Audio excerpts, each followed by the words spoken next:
Every weekday when this rattletrap van heads deep into a violent, crime-ridden Chicago neighborhood, Yolanda Morris is at the wheel. Last summer, there were shootings right on this street.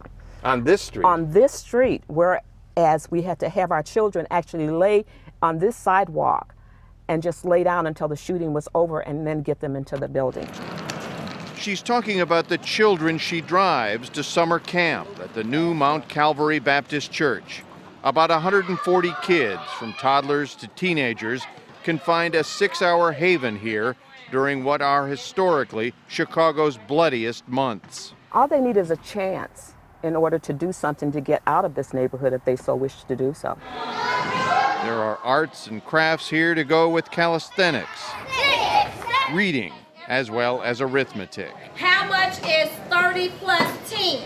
Sometimes in the morning they'll actually play a game as we're driving, counting the number of abandoned houses. I mean, that's not something that you see, I believe, in most neighborhoods. What kind of neighborhood it is was apparent when we retraced her route one day last week. If you don't give them some tools and some encouragement, you know, when you hear something like that, I mean, you stop, you know, it's like, okay. Yeah, what was that? I hope it was a firecracker. I hope it was a firecracker. I mean, but you can't tell for sure. Summer camp may mean gorgeous vistas and wide open spaces to other kids, but here it's a blacktop playground outside a church hall.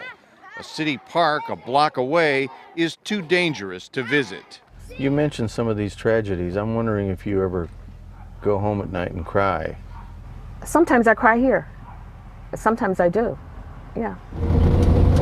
Mrs. Morris, a retired bank executive who runs the camp, drives in every day from her home in the suburbs. The children there don't need what the children in this neighborhood need. And so that's why I do it. I love the children. Shootings in the Englewood neighborhood are down this year, as they are in the rest of the city. So this year has been much better, and we're just keeping our fingers crossed that it'll remain kind of calm over here on the street. After all, there's a lot riding on it. Dean Reynolds, CBS News, Chicago.